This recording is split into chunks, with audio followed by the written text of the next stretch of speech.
Force and laws of motion. ठीक है, इसमें हम लोग देखेंगे today's topic is second law of motion. ठीक, second law of motion. Second law of motion पे जाने से पहले हम लोग को एक टर्म को जानना जरूरी है, दैट इज मोमेंटम।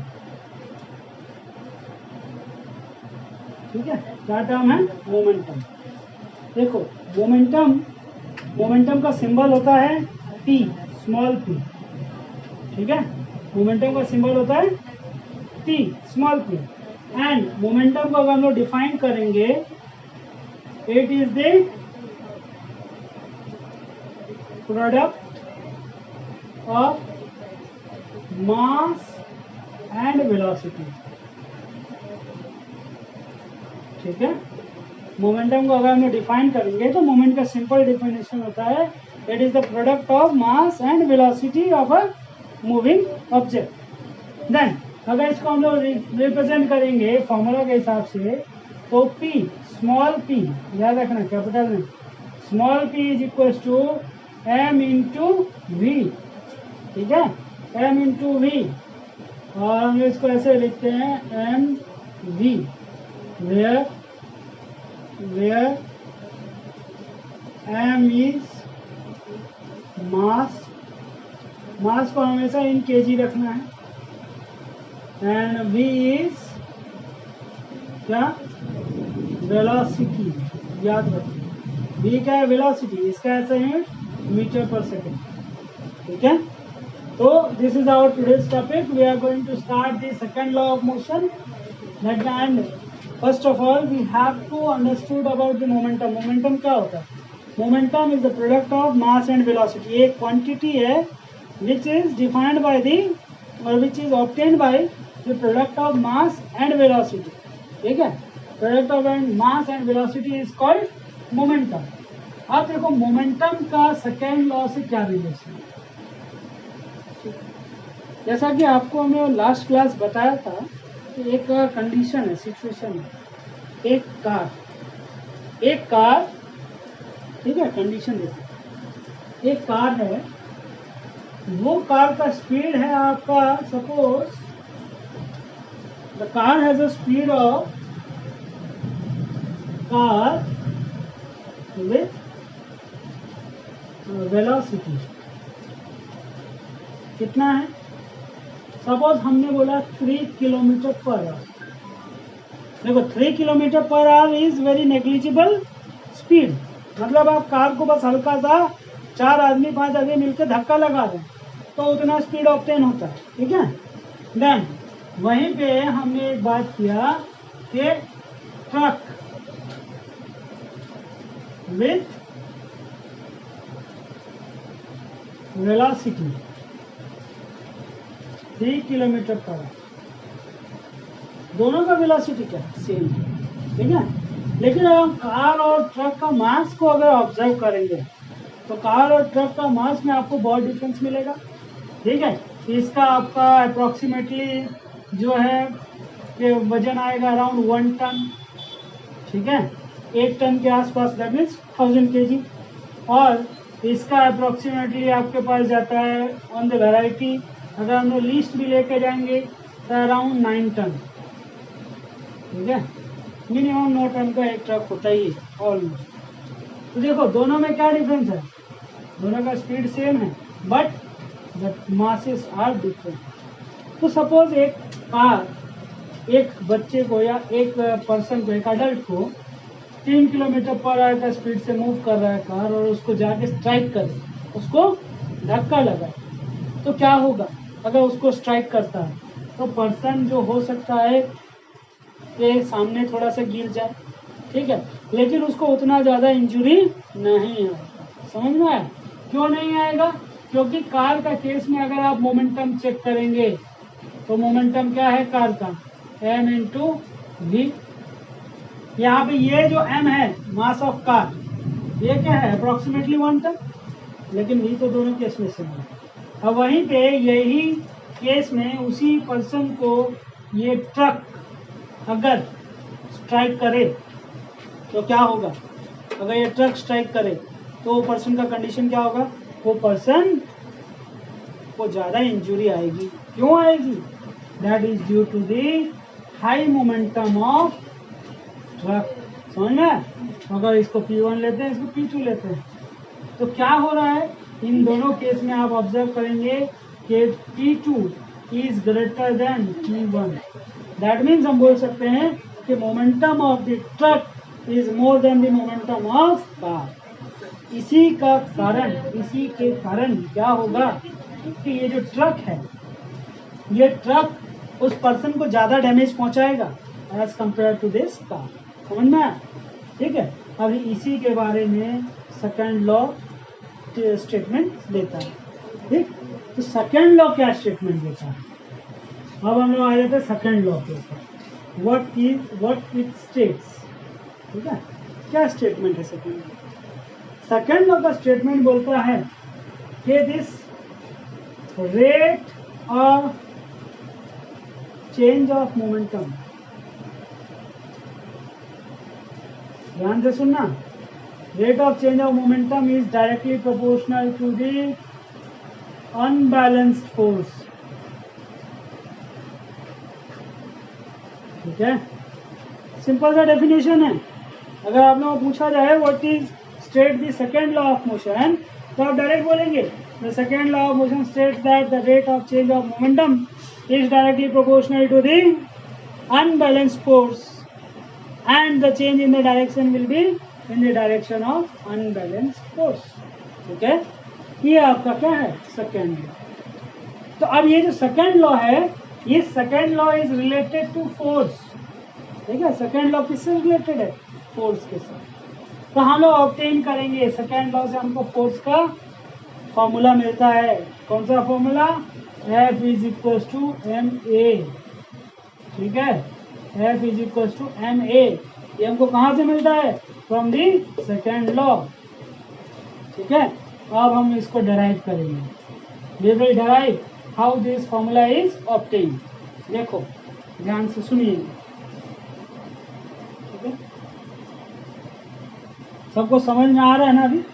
तो अब ध्यान दो, how to derive this formula. This is the most important part of this law. अगर ये लॉ आता है आपका, तो इस लॉ में आपको दोनों चीज पूछेगा, ये स्टेटमेंट और स्टेटमेंट के साथ में derivation. Derive the formula of F bye using the second law. ठीक है, चलो अब हम लोग देखते हैं किस तरह से, ध्यान देना। ठीक है, चलो देखते हैं। अब हम लोग लेते हैं कंडीशन। कंडीशन क्या कंडीशन लेंगे इसमें?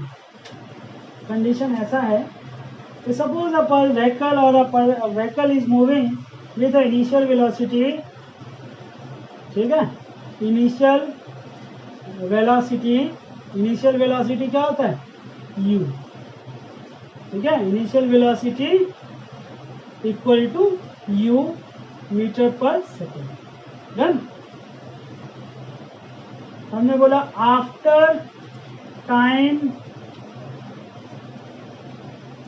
t seconds. कितना? t seconds.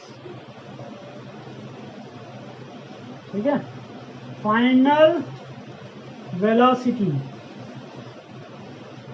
Is equal to v metre per second. देखो इनिशियली कुछ वेलोसिटी से स्टार्ट करेगा, तो हो सकता है कि कुछ टाइम के बाद उसका वेलोसिटी इंक्रीज करे। तो हमने लेट लिया कि कुछ टाइम t सेकेंड्स के बाद वेलोसिटी जो है उसका बढ़ा और फाइनल अटेम्प्ट किया v वेलोसिटी, तो फाइनल वेलोसिटी इज v। तो अगर हम लोग इनिशियल केस में उसका मोमेंटम निकालें, तो हम कोशिश करेंगे इनिशियल मोमेंटम। ठीक है, इनिशियल मोमेंटम क्या हो जाएगा? Initial momentum let it be P1। ठीक है, क्या हो गया? m into u, mass into initial velocity. उसी तरह से हमने सेकेंड लिया after time t second, final momentum. Final momentum क्या हो जाएगा? लेट फाइनल मोमेंटम भी P2। Will be m v. ठीक है, फाइनल मोमेंटम क्या होगा एम वी। क्यों? क्योंकि फाइनल मोमेंटम के टाइम में उसका वेलोसिटी कितना है v है, और इनिशियली उसका वेलोसिटी क्या था u था। इस कारण उसका इनिशियल मोमेंटम हुआ mu और फाइनल मोमेंटम हुआ mv। तो यहां से अब हम लोग निकालेंगे change in momentum. Change in momentum, ठीक है। चेंज इन मोमेंटम को हम डिनोट करते हैं डेल्टा पी के साथ। ठीक है, चेंज इन मोमेंटम का मतलब final minus initial. Change in momentum का मतलब होता है फाइनल माइनस इनिशियल, तो चेंज आ जाएगा। अब आपको बोला था क्या, rate of change of momentum. ठीक है, अगर रेट आ गया तो रेट आ गया मतलब टाइम इन्वॉल्व हो गया, तो rate of change of momentum आपका हो जाता है delta P by time T. ठीक है, delta P by time T. तो आप डेल्टा पी की जगह क्या पुट करेंगे, P2 minus P1 by t. समझ में आया? ठीक है, अब ऑप्शनल, अब ऐसा देखो, आप P2 और P की जगह वैल्यू पुट करें तो आपको क्या मिलेगा, P2 is mv minus P1 is mu by T मिला। ठीक है, अभी ध्यान दो नेक्स्ट, अगर यही वाला को हम लोग कंडीशन बढ़ रहे हैं आगे, ठीक है, तो आपको क्या मिला, m कॉमन गया, v minus u by T मिलेगा, मिलेगा ना भाई। m कॉमन चला गया यहाँ से, तो क्या बचा, v minus u by t. Done. तो आपको यहाँ से क्या मिला, rate of change of momentum. ठीक है, rate of change of momentum क्या मिला, m into v minus u by t. Done, समझ में आया? अब अकॉर्डिंग टू सेकेंड लॉ, ठीक है, इसके बारे में आ जाओ। अकॉर्डिंग टू सेकेंड लॉ, ठीक है, सेकेंड लॉ ऑफ मोशन क्या बोलता है, क्या बोला था कि rate of change of momentum is proportional to force, unbalanced force. ठीक है, तो आपको यहाँ पे क्या मिलता है, F is proportional to rate of change of momentum. Rate of change of momentum आपने क्या निकाला यहाँ, that is m into v minus u by t. Done. तो यहाँ से आपको क्या मिलेगा, F is proportional to m into देखो v minus u by t, इसका वैल्यू क्या होता है, इसका वैल्यू होता है a।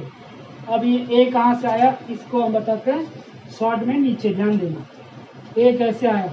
देखो हमारा फर्स्ट इक्वेशन क्या था, v is equal to u plus a t था, इक्वेशन ऑफ मोशन, याद है, इक्वेशन ऑफ मोशन क्या था, v equal to u plus a t. तो यहाँ से अगर आप a का वैल्यू निकालेंगे तो क्या मिलेगा, a t is equal to v minus u and t is equal to v minus, sorry, a is equal to v minus u by t. समझ में आया? तो हमने v minus u by t की जगह रिप्लेस किया a को। Done, समझ में आया इतना? अंडरस्टूड? यस और नो? चलो ठीक है, नेक्स्ट पार्ट ये मिटा दिया अभी। नेक्स्ट, तो आपको क्या मिला final, F is proportional to MA। अब हमको ये प्रोपोर्शनलिटी साइन हटाना है, तो प्रोपोर्शनलिटी साइन हटाने के लिए इक्वल टू KMA। ठीक है, KMA where K is proportionality, ठीक है, proportionality constant whose value is 1, ठीक है। क्या है ये जो k है, k क्या है, k is the proportionality constant. हमने ये प्रोपोर्शनैलिटी साइन हटाया तो उसकी जगह हम एक कांस्टेंट इंट्रोड्यूस किए, तो इस कांस्टेंट को बोलते हैं क्या, proportionality constant which is whose value is 1। तो यहाँ से आपको फाइनली f का फॉर्मूला मिलता है, f is equal to ma,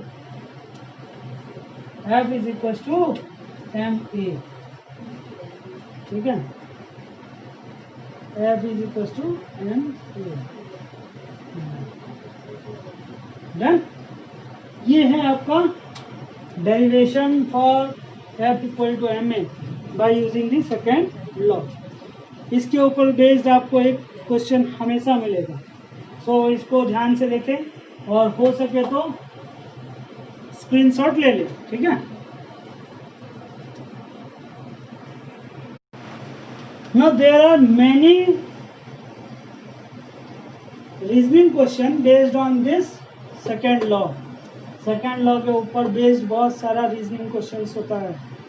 for example हम बोले कि प्रैक्टिकल सिचुएशन का बात करते हैं, ठीक है। प्रैक्टिकल सिचुएशन में अगर हम लोग कंसिडर करें कि वाई ड्यूरिंग अ जंप, जब आप जंप करते हैं कहीं हाइट से तो क्या करते हैं आप, अगर आप जंप करते हैं हाइट से तो व्हाट इज योर नेचर, क्या करते हैं हम लोग बेंड हो जाते हैं, ठीक है, नीज को बेंड करते हैं। क्यों बेंड करते हैं, ठीक है, क्यों बेंड करते हैं, तो वो बेंड करते हैं ताकि बेंड करने का रीजन ये है कि अगर, सुनो ध्यान से,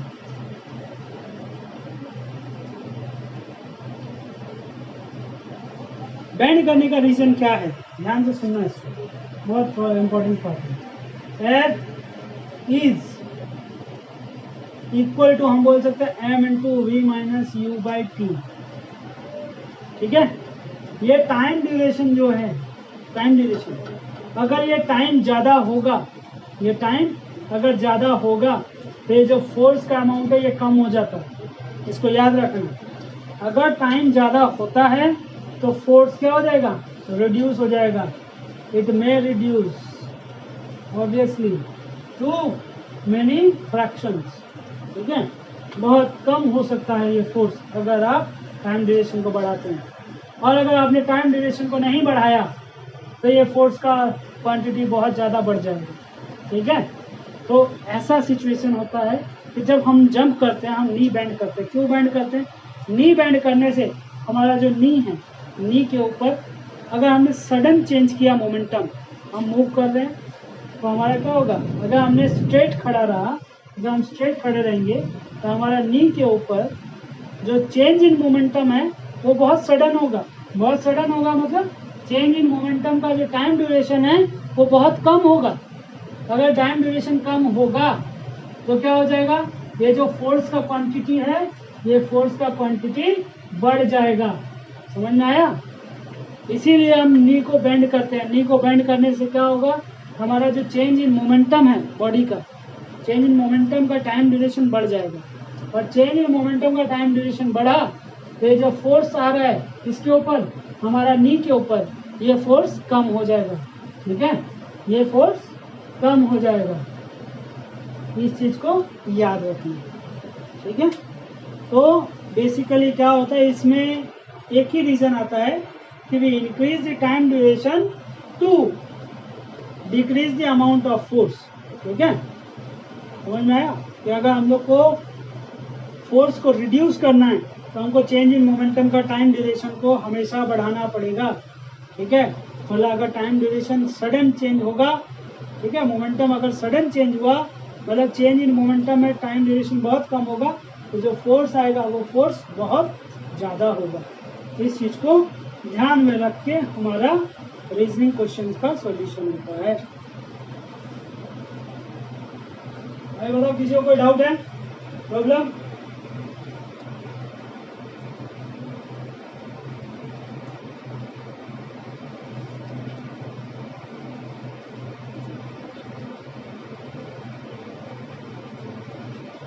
Yes, anyone is having any problem?